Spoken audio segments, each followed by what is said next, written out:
Salut l'équipe, très heureux de vous retrouver pour un nouveau LNB DAZN Club, saison régulière terminée, place au play-in et au play-off, parce que vous le savez, cette année c'est la grande nouveauté du championnat, l'instauration d'un play-in qui commence d'ailleurs ce mardi, émission forcément remaniée, un petit peu repensée, on ira dans des grandes previews de ces play-offs Betclic 2025. Avec moi pour m'accompagner toujours les mêmes, toujours les meilleurs, Thomas Dufan, Thomas Larocchi, ça va les gars? Ça va super, ravi. De toute façon le play-in c'est toujours un truc un petit peu particulier avec... des confrontations intéressantes, des matchs serrés, et puis surtout des surprises. Donc, je suis très content de vivre ces playoffs avec vous, les amis. Le play-in, comment ça marche? Non, c'est une feinte pour la régie, évidemment. Oh, ça arrivera un petit peu plus tard. On vous expliquera comment marche le play-in. Comment ça va? Ça le va. Jeune retraité, Thomas Larocchi.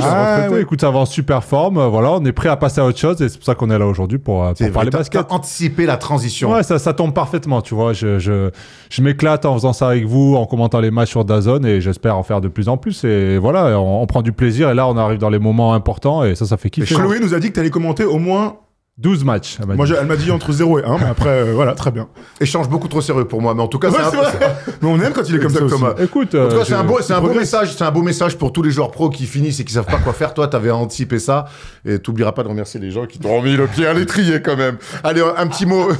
Un petit mot sur le sommaire de cette émission, un sommaire qui va être riche comme d'habitude. On reviendra sur le programme du play-in qui commence, on l'a dit, ce mardi avec des matchs très intéressants, pas facile d'ailleurs à pronostiquer. On vous expliquera pour ceux qui découvrent le fonctionnement du play-in comment ça fonctionne. On ira sur deux previews de ces playoffs, Le Mans, Monaco, forcément ça va nous faire parler, et le Cholet Bourg-en-Bresse qui a été très chaud lors de la dernière journée, et les deux se retrouvent donc pour ces quarts de finale. On reviendra sur tous les trophées qui ont été décernés cette saison.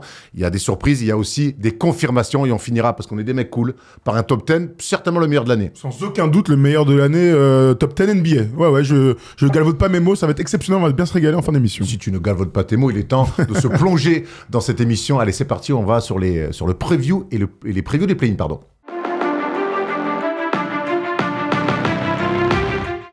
Allez, pour commencer, playoff oblige, on va se jouer le bracket pour avoir une vision un petit peu globale de ce qui va nous attendre pendant cette post-season de Betclic Elite. Donc les play-in qui commencent dès ce soir avec Chalon qui reçoit Dijon et Nancy qui reçoit Saint-Quentin. Ça va être deux affiches assez ouvertes avec des équipes qui nous ont parfois surprises, qui ont eu des débuts de saison compliqués, mais qui ont su revenir. Tout reste à faire dans ces play-in. Si vous voulez savoir comment le play-in fonctionne, on vous dit tout.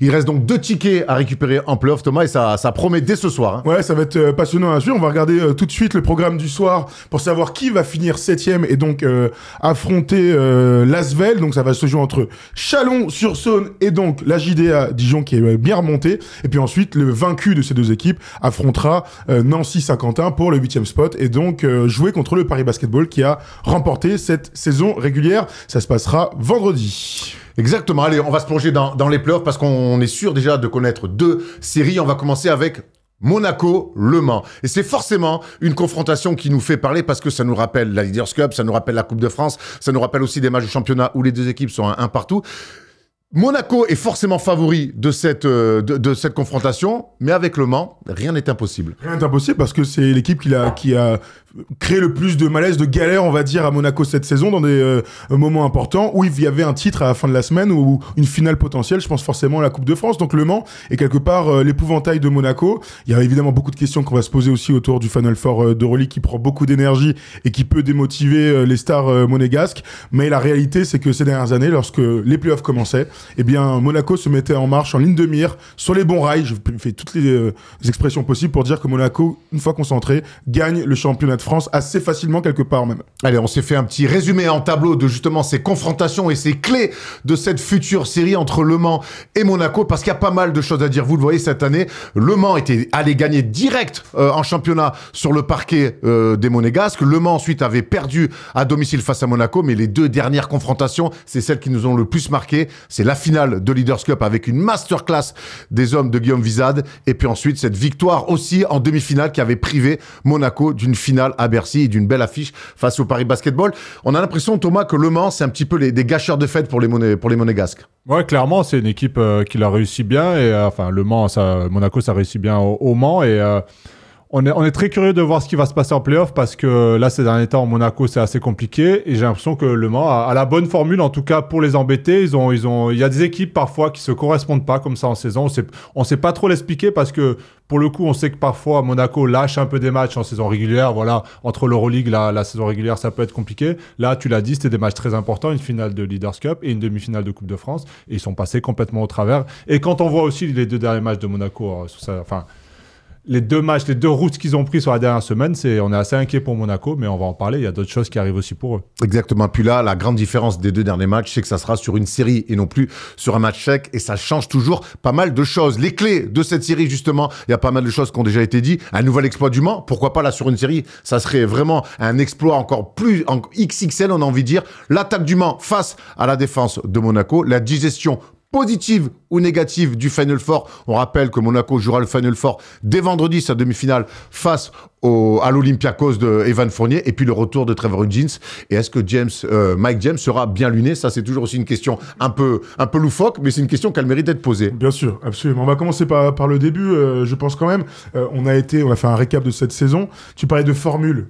La formule du Mans, c'est jouer small ball avec Yegete, avec des joueurs plus petits, Larras. avec Williams Larras, absolument, capable d'écarter le jeu. Ils ont été très adroits, on se souvient de la finale de Leaders Cup, où ils font peut-être le match parfait, face aux grands gabarits de Monaco, donc Mam Jaïté, Papagiannis, Daniel Theis, etc., ou Montejunas.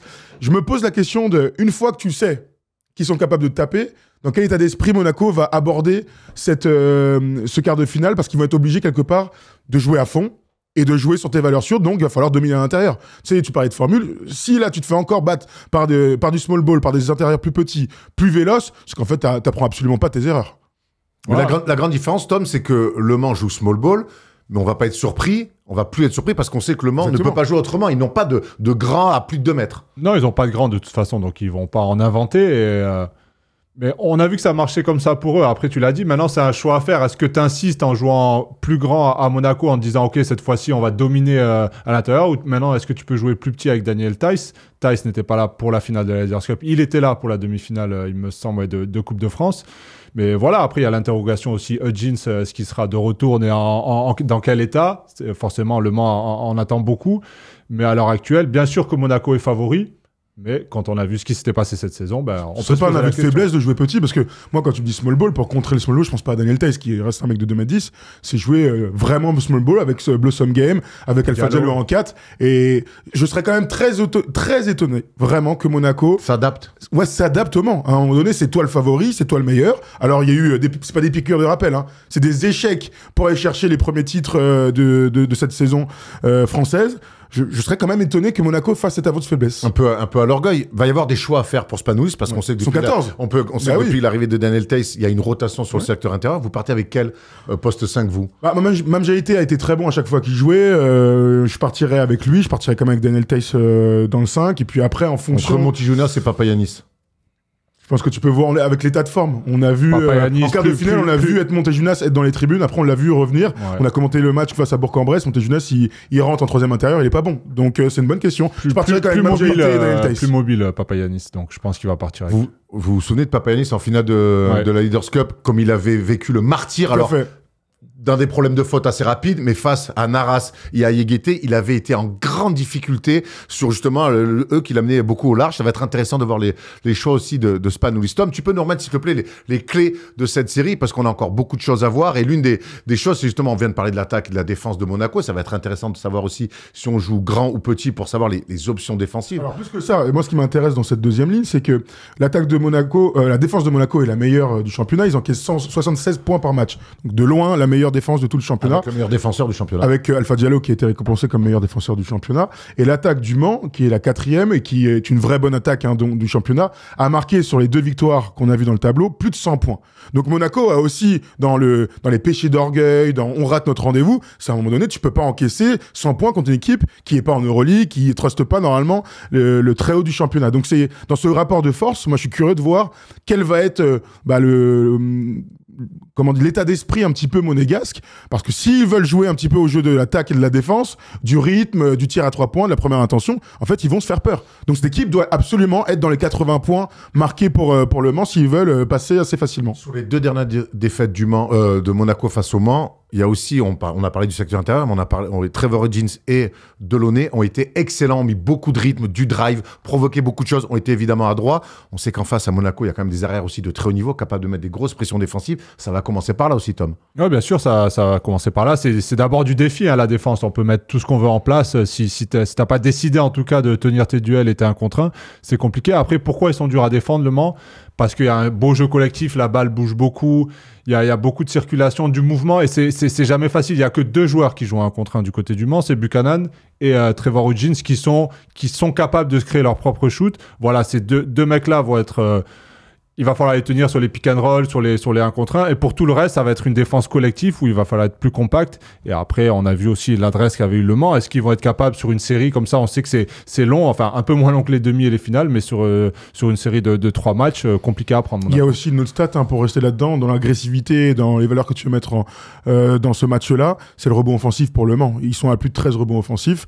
Est-ce que Monaco a les armes aujourd'hui de grinta pour verrouiller le rebond offensif du Mans, qui est l'une de leurs valeurs sûres, de leur certitude. On sait que selon les matchs, à Monaco, la Grinta, le dernier match à domicile face à Bourg-en-Bresse, c'est un peu, ils sont quand même passés au travers avec un comportement quand même assez suspect, et ils sont allés prendre ensuite, même si on imagine qu'il y a eu quelques calculs du côté de Monaco, ils sont allés perdre du côté de Châlons assez lourdement. Pour finir, une petite stat, tu parlais de Daniel Theis. Daniel Theis n'a jamais joué contre Le Mans, donc ça c'est la première chose. Et au dernier match, pour répondre à ta question de qui tu mets, Mame Jaïté a mis 24 points en Coupe de France, là, 9 sur 9 au tir. Donc, je pense un peu naturellement. Ça doit être tes 2 premières rotations au poste 5. Il avait été bon Leaders Cup aussi dans la finale, malgré la défaite. On parle de Monaco qui va donc, avant d'affronter Le Mans, jouer ni plus ni moins qu'un Final Four, avec d'autres ambitions qu'il y a 2 ans.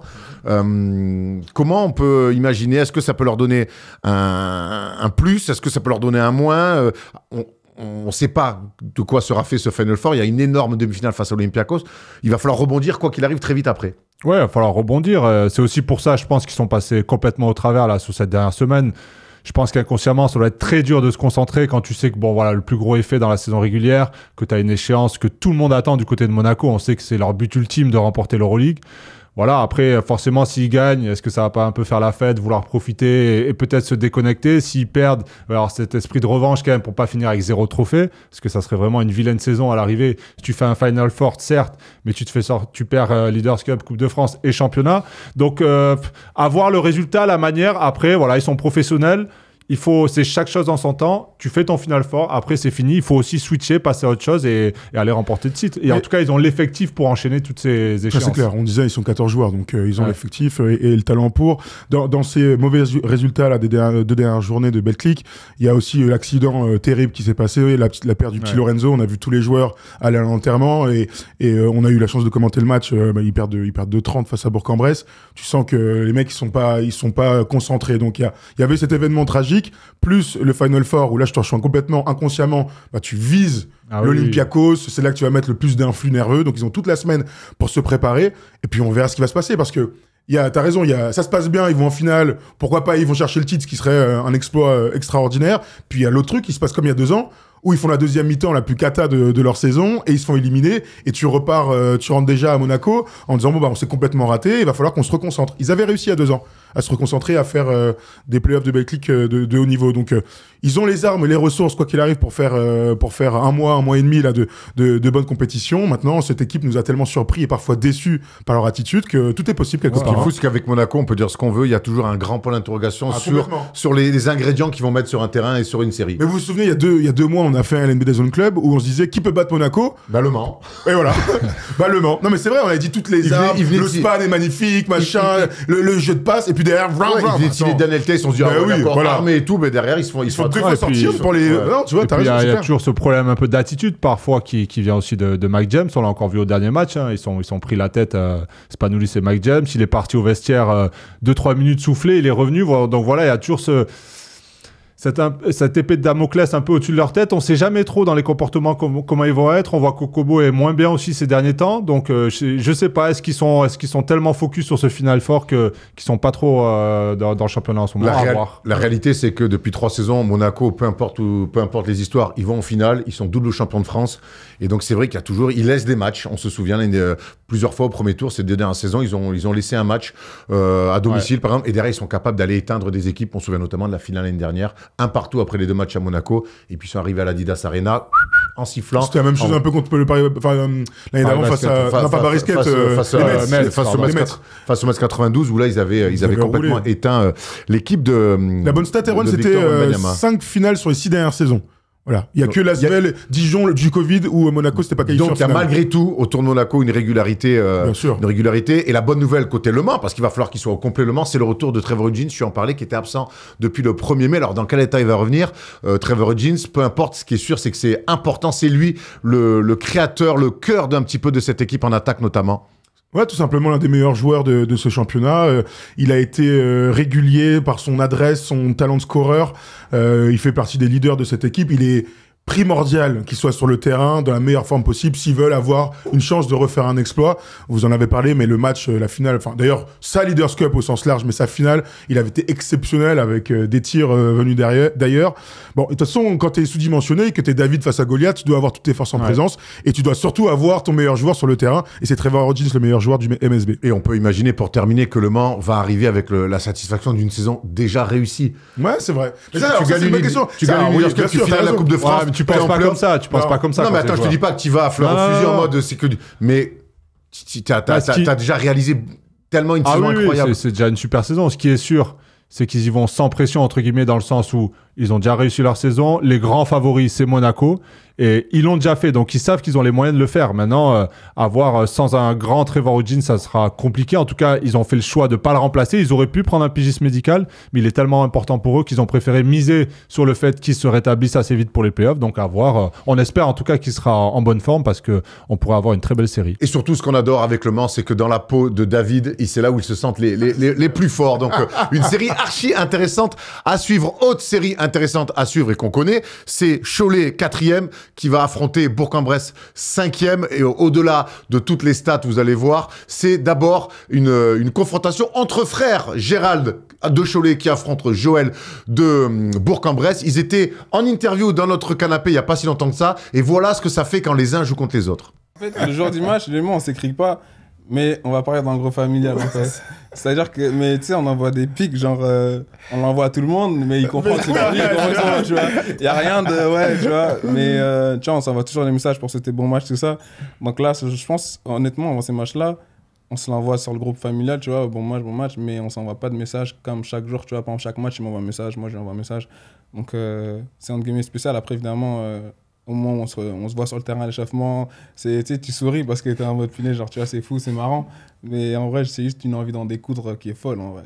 Par exemple, l'an dernier, on avait des constructions d'équipe qui étaient que nous deux, on était des postes 2, 1, 3. Mais du coup, très souvent, on jouait avec 3 arrières. Et donc, nous, on était les plus grands arrières. Donc, je crois le match là, on a dû passer au moins 25 minutes l'un sur l'autre, vraiment, à se suivre partout. Et ça, du coup, genre, c'est fou parce que vraiment, tu vas dans le corner, t'es à côté, tu traverses le terrain, t'es à côté, genre vraiment, t'es à côté l'un de l'autre tout le temps. Donc là, évidemment, t'es obligé à un moment donné de parler, tout ça. Il y a une grosse faute, il y a les parents dans les tribunes, maman Ça, c'est plus lui. Ça, c'est plus lui. Moi, je suis plus un peu tranquille. Non, c'est juste, faut avouer que je pense que le match aller qu'ils sont venus jouer à Cholet, là, quand, bah voilà, faut le dire, ils nous ont mis 30 ou 40 points. Bah, il a attristé ma mère. Méchant. Parce que ma mère, elle me voyait malheureux. Bah, voilà, après ça, c'est à lui de gérer ça avec notre mère, mais ouais, c'est... Ouais, franchement, c'était méchant. Bon, il y aura forcément des malheureux et des heureux donc dans la famille Ayayi. Interview que vous pouvez retrouver en entier donc sur la plateforme DAZN et sur la chaîne YouTube. On s'est vraiment régalé à recevoir les deux frangins. On va revenir un petit peu donc sur les confrontations de cette saison et elles sont dures à lire, les confrontations entre Bourg-en-Bresse et Cholet. Bourg-en-Bresse était allé gagner très largement à Cholet, alors que Cholet faisait un début de saison assez impressionnant. Ils étaient allés leur mettre une rousse, vous le voyez, 102-67. Et donc, le dernier match de la saison, Cholet est allé gagner à Bourg-en-Bresse. Il n'y avait pas d'enjeu. Pas d'enjeu sportif. Par contre, c'était un match disputé, voire tendu sur la fin, avec une petite...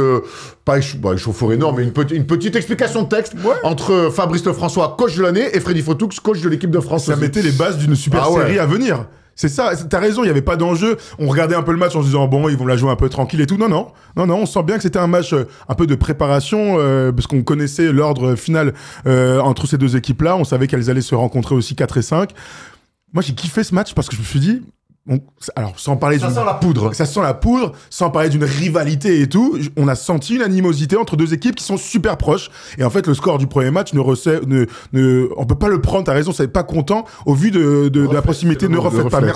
Merci. Ne reflète absolument pas la qualité de ces deux équipes-là. On sait que la JL Bourg était programmée pour être la 4e équipe du championnat et que Cholet quelque part lui a piqué sa place. Et donc, dans ce petit concours de qui sera la meilleure équipe en demi-finale, il y a beaucoup d'enjeux au sein même de ce match-là, à commencer par les deux coachs, clairement, qui font partie des meilleurs coachs du championnat, tout simplement, parce qu'il y en a un qui a été élu coach de l'année. Je t'en prie. Non, mais comment tu vois cette série pendant qu'on va envoyer le tableau des clés de cette série? Ces deux équipes qui sont finalement très très proches. Le manque d'adresse de Cholet, on le voit. Qui va remporter le duel à l'intérieur? Ça va être une bonne question. Et puis le Ty Webster, le dernier arrivé du côté de la GL Bourg-en-Bresse en Factor X.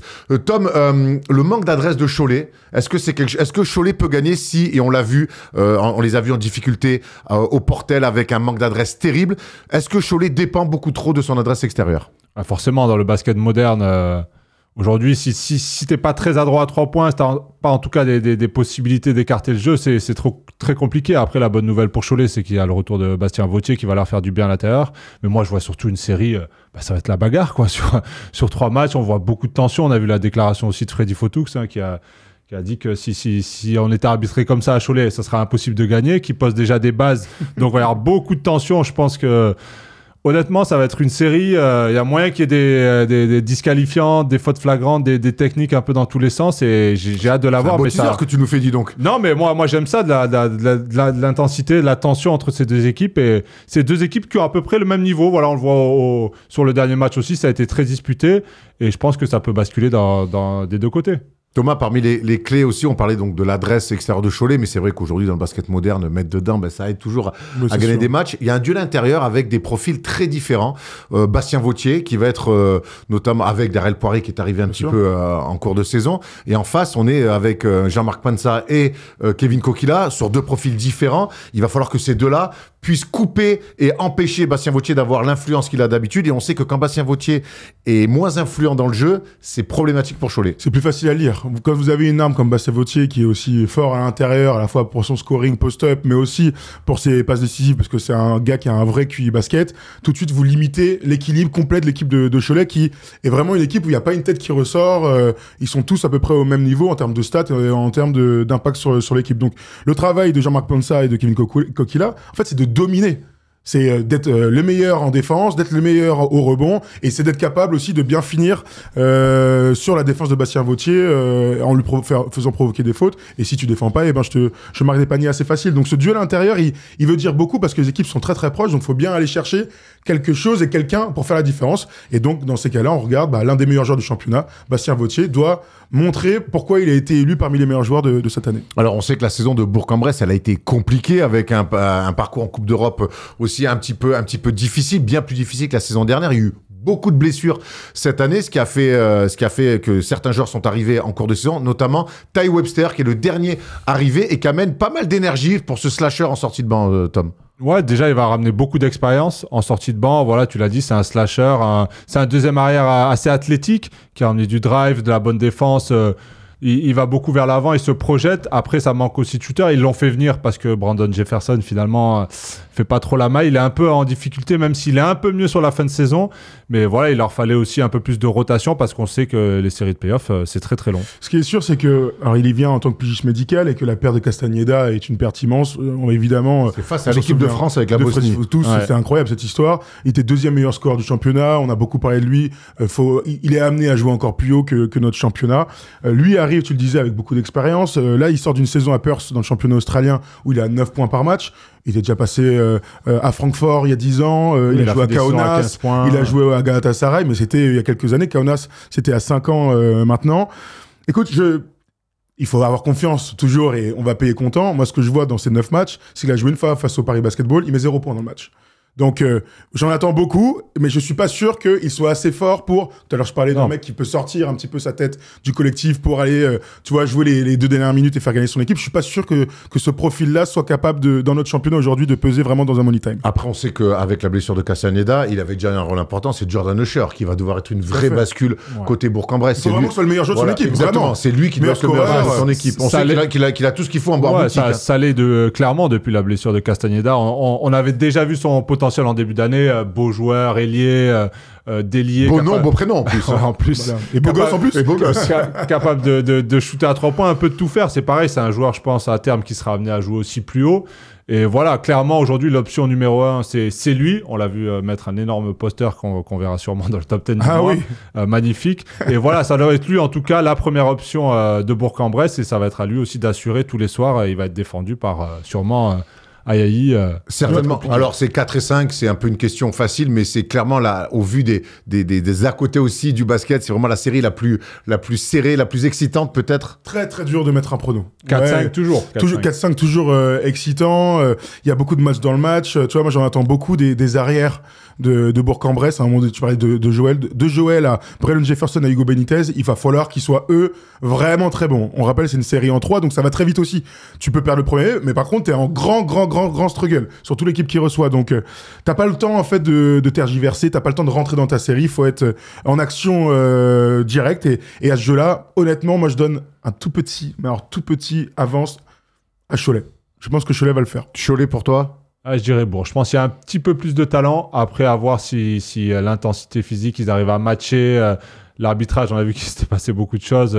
Mais léger avantage à Bourg pour peut-être un peu plus de talent pour moi sur le bas arrière. Ouais, moi, je suis assez d'accord avec toi sur Bourg. Malgré la saison un petit peu plus compliquée que celle de Cholet, je mets un peu plus Bourg que devant. Et une des clés, ça va être aussi la gestion de Freddy Fotoux avec les arbitres. Merci. S'il y a des money time, s'il y a des choses importantes, on sait qu'ils ont une relation très conflictuelle. Ouais, faut le dire, parfois, et ça peut faire basculer des matchs dans des moments importants. Donc, on imagine que Freddy, il en est le premier conscient. On ressort d'un match là où ça a été chaud, tu l'as dit tout à l'heure, entre les deux coachs. Freddy, il est particulièrement actif sur son banc de touche. Très actif. Voilà, très actif. Peut-être un peu trop parfois. C'est toi qui le dis. Et donc, du coup, il faut voir quelle influence ça peut avoir sur les arbitres, sur son équipe, puis aussi sur l'orgueil des mecs adverses. Quand il y a un gars qui fait son show tout le temps, ça te fout la haine. Donc, peut-être que ça te permet aussi de trouver des sources de motivation un peu plus simples si tu connais le coach en face. Donc, compliqué. C'est Zachary Rizaché, cette année, quand on l'a interviewé, qui nous disait, je lui disais, mais alors Freddy, sur le banc, quand il est comme ça, il nous disait, mais en fait, nous, les joueurs, on est avec lui, on a l'impression qu'il y a un coach qui est aussi chaud que nous, comme s'il était sur le terrain. Donc du coup, ça galvanise un peu ton équipe, tu penses? Pour le coup, il défend ses joueurs. Et c'est vrai que quand t'es joueur, c'est toujours bien. Alors parfois, il a pas raison. On voit les ralentis, tout ça. Mais en tout cas, il est à fond derrière ses joueurs. Il les défend pendant le match. Il va se battre pour eux auprès des arbitres. Et ça, c'est toujours cool quand t'es joueur. C'est toujours mieux. Ça, c'est sûr que l'inverse. On va voir si Fabrice Lefrançois, en tout cas, lui aussi, tu vois... coach de l'année. Lui aussi bouge beaucoup sur le côté. Là, on a deux coachs. Les arbitres, ils doivent se dire, oh là là là là. On a hâte d'y être. En tout cas, ça commence le 26 mai. On va voir, Tom, s'il te plaît, le programme de ces playoffs. On voit d'abord le bracket pour voir exact ce qui nous attend sur les prochaines semaines en Betclic Elite. On va se régaler. Ça commence, on l'a dit, le lundi 26 mai. Donc, Cholet qui recevra Bourg. Et vous avez toutes les horaires et toutes les affiches pour suivre donc ce premier tour des matchs de playoffs. Ça promet et on partira jusqu'à jusqu'en juin pour les finales. Et on verra si surprise il y a ou pas, en tout cas. En tout cas, à noter que tous les quarts de finale sont sur une semaine. Donc, pas cette semaine, mais la semaine d'après. Donc, début de semaine, match aller, match retour jeudi, vendredi. Et puis, match d'appui, si besoin, au week-end du 31 mai. Ça va être très cool. Ça va aller très vite. On rappelle évidemment, s'il y a encore besoin, que tous ces matchs-là sont à suivre sur la plateforme DAZN. On a fait le tour un petit peu de ces playoffs. Il y a 2 séries qu'on n'a pas faites, évidemment, parce qu'on attend les résultats des play-in. Rien de grave à ça. Par contre, on connaît désormais tous les trophées qui ont été décernés cette saison. Il y a des surprises et il y a surtout des confirmations. On voit ça tout de suite.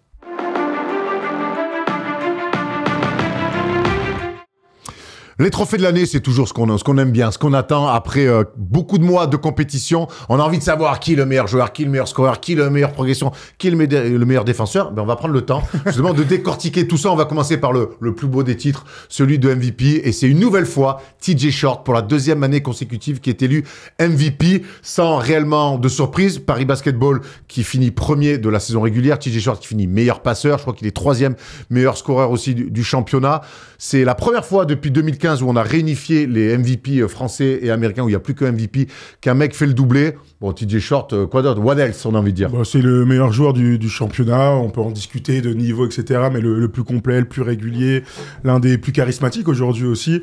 Il fait le doublé parce qu'en général, le MVP se barre. Encore une fois qu'il a gagné, soit il va en NBA, soit il va dans un club de plus grande envergure. Donc on a quelque part de la chance d'avoir eu TJ Short dans notre championnat pendant 2 ans, qu'il n'ait pas été blessé, qu'il ait continué à sortir des highlights exceptionnels avec toujours un smile qui le rend ultra sympathique. Franchement, c'est un des meilleurs joueurs qu'on ait vu passer dans le championnat. J'en suis à dire ça. On verra ce que sera son avenir, mais moi je le trouve juste magnifique à voir dans la salle ou à la télé. Quoi qu'il arrive, on est ravis de l'avoir sur les terrains. C'est un mec qui a déjà marqué l'histoire du championnat, clairement, comme d'autres ont pu le faire. Il faudrait qu'on regarde, mais c'est peut-être top 5, top 10 all-time de notre championnat. Quand on voit ce qu'il a fait en Euroleague à côté, ça veut dire que c'est un joueur plus. Et quand on voit la régularité, je le disais auparavant, il passe jamais au travers, il est toujours bon, il apporte toujours des choses, il est clutch, il mène son équipe, c'est un vrai leader, on voit parler à ses coéquipiers, il rassemble tout le monde sur le terrain, et il n'y a rien à dire, son titre de MVP, il le mérite amplement, il n'y a même pas de débat.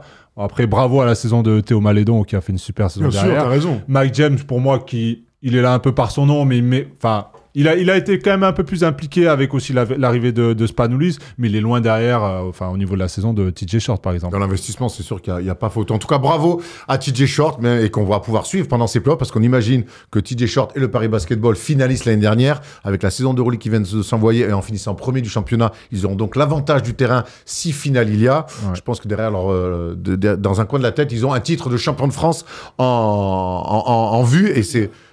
en ligne de mire. Exactement. Et donc la demi-finale, c'est contre Cholet ou Bourg-en-Bresse. Voilà. De l'autre côté, s'il passe. Bon, évidemment, si Paris passe, t'as raison. Et de l'autre côté, on pourrait avoir un Monaco-Asvel. On l'a pas dit tout à l'heure, mais c'est l'un des enjeux de ces playoffs. Le gros enjeu en finissant premier, c'est de s'éviter Monaco-Villeurbanne qui eux vont s'affronter. En tout cas, si les pronostics vont. Si les têtes de série gagnent, tout simplement, voilà. Thomas, t'as 40 ans, t'es un vieux, t'as pris ta retraite. Non, mais t'es un vieux dans le basket. T'as pris ta retraite, mais il y a une relève qui arrive. Et justement, le trophée du meilleur jeune, c'est Noah Penda, assez logiquement, qu'il a récupéré, l'ailier du Mans, pour sa première saison. Donc, dans l'élite du basket français, réalise une saison monumentale, vraiment présent sur beaucoup de catégories statistiques. Il avait malheureusement raté, on s'en souvient, la Leaders Cup avec son équipe parce qu'il avait eu un virus, mais ça n'enlève rien à la saison de Noah Penda, un poste 3 qui peut jouer 4, un peu un touche-à-tout, un vrai glue guy. Le vrai couteau suisse, il y a encore à 2 doigts de faire un triple-double lors de la dernière journée. On n'en a pas parlé dans la preview face à Monaco, mais moi je suis curieux de voir un joueur comme ça qui continue de progresser, qui a beaucoup d'importance et de responsabilité au sein du MSB, jouer contre Monaco lors de playoffs où tout est plus difficile. Donc c'est ultra mérité. On l'a vu être MVP du All-Star Game aussi, All-Star Game, en janvier, pardon.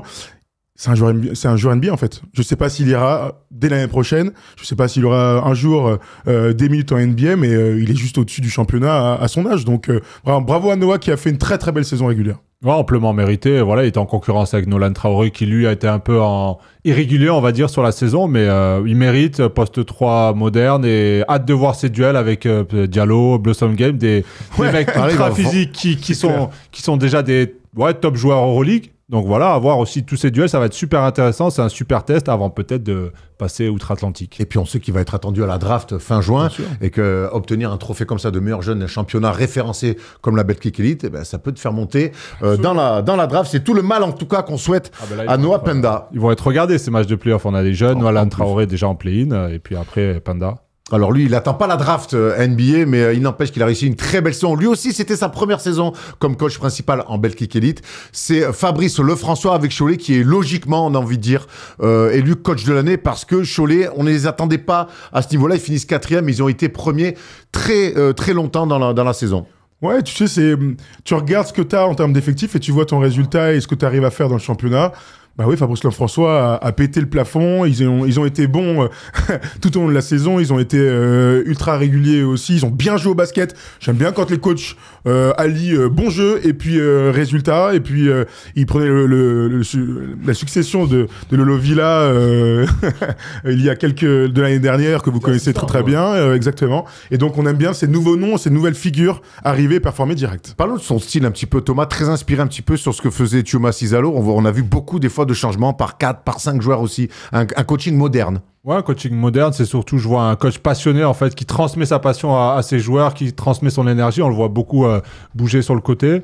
Et voilà, il a tiré le meilleur de son équipe. C'est pour ça qu'aujourd'hui, il est coach de l'année, parce qu'en début de saison, quand on voit l'effectif, on sait que Tidjane Salin part de l'autre côté, c'est une grosse perte. Et on se dit, bon, sur le papier, c'est correct, mais bon, déjà, s'ils font les playoffs, c'est bien. Et tout au long de l'année, il se bat avec Paris, Monaco, Lasvel. Donc, c'est pour ça qu'il est récompensé. Et ça fait toujours plaisir, en tout cas, de voir des jeunes coachs comme ça arriver. On sait qu'on se plaint parfois que ça tourne beaucoup entre les coachs. Tu sais, ils se font virer d'un club, ils atterrissent dans un autre. On aime bien voir des nouvelles têtes. Et je trouve qu'on a de plus en plus dans le championnat des poupées, Vizad, pardon. Des coachs qui ont des idées, voilà, qui arrivent avec la personnalité, la modernité. Il y a une nouvelle génération qui arrive. C'est intéressant. Pas forcément d'anciens joueurs, tu vois, ça peut être de tout profil et tout. Ta raison, c'est des intéressant. passionnés en tout cas. Je trouve qu'ils ont tous ce point commun, c'est qu'ils ont la passion du basket et ils transmettent ça à leurs joueurs. Bravo en tout cas à Fabrice Lefrançois pour ce titre de coach de l'année. La meilleure progression de l'année, messieurs.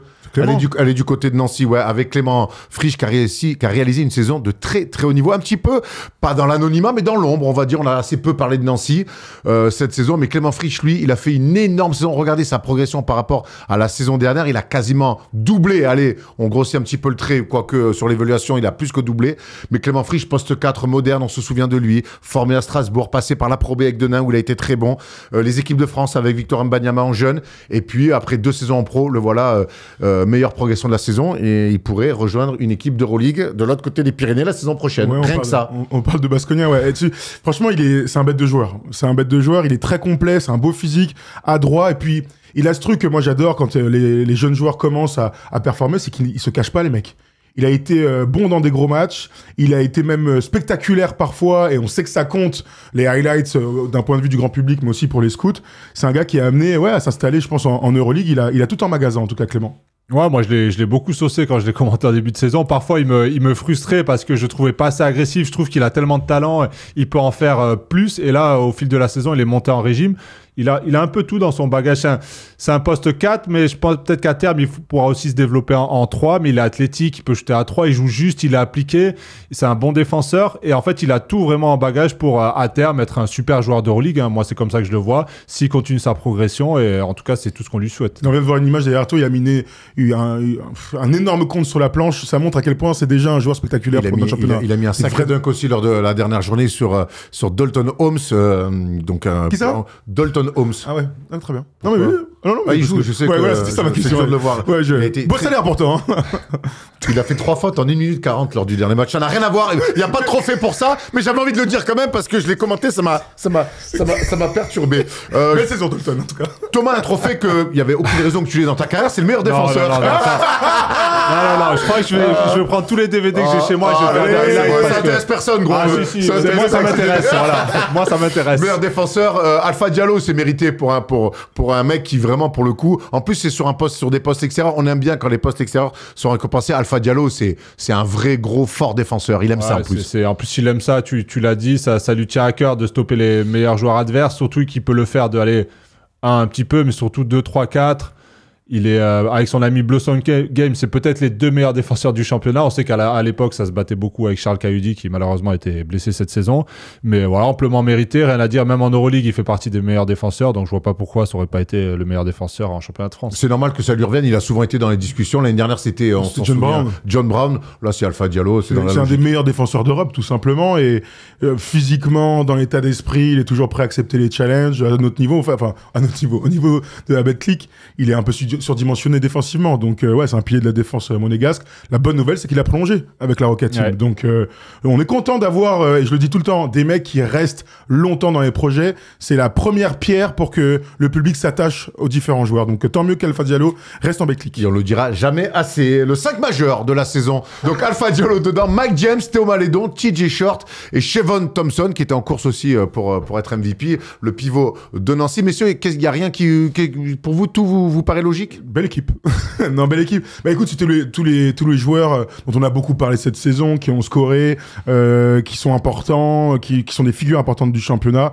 Il y a très peu de surprises. Même Chevon Thompson, depuis qu'il est à Nancy, en fait, c'est l'un des tout meilleurs pivots du championnat. Ouais. Donc, il est All-Star et tout. Pour moi, il n'y a rien à dire. Moi, j'aurais presque mis Nadir Hiffi à la place de Mike James. Honnêtement, sur l'ensemble de la saison, Nadir, il a joué tous les matchs à 200%, meilleur marqueur de la saison.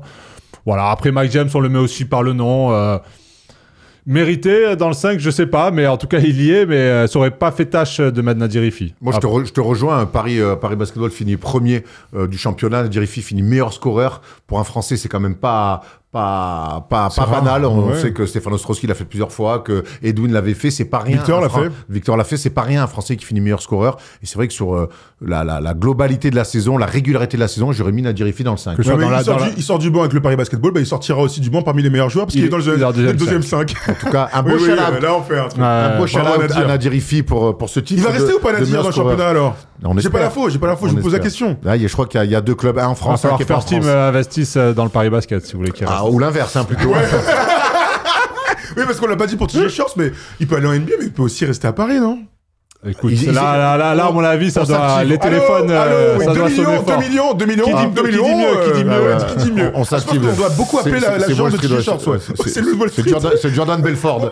Alors oui, j'achète. Oui, on achète tous TJ Shorts, évidemment, et on espère qu'on pourra le revoir dans notre beau championnat la saison prochaine. Messieurs, vous avez été excellents. Et vous aussi qui nous regardez, vous êtes excellents. Du coup, hop, la cadeau, top 10 et le meilleur de l'année en plus.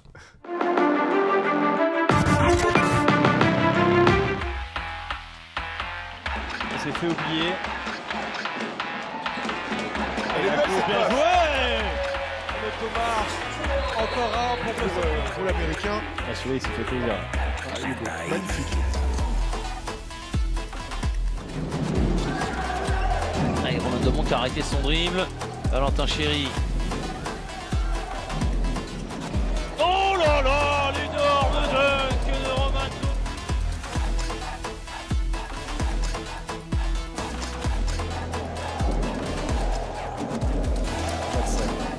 Sur la droite, il décolle et il se fait attraper en l'air, le contre avec le son réglé de Jean-Philippe Dally. Déjà Flipper, regarde, il était parti pour de je crois, il était parti pour...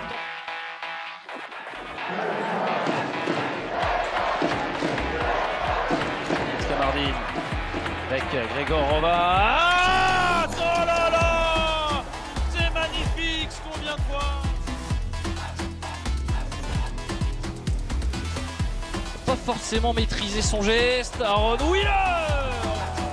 Oh, l'énorme poster Aaron Wheeler. Teki, Penda avec Delaunay pour Hutchins, pour David Tileo. Yegete. La passe pour Léopold de Delaunay. Oh là là, le contre énorme signé Kevin Kokila, mesdames et messieurs. 3 sur 11 à 3 points.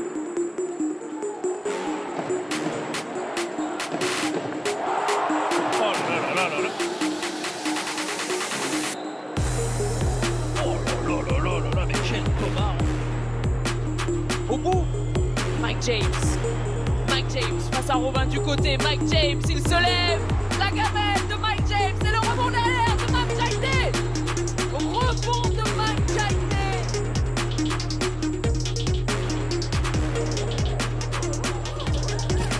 Super, de Souza ce soir. Jordan Usher, la feinte, il est passé, Jordan Usher! Jordan Usher!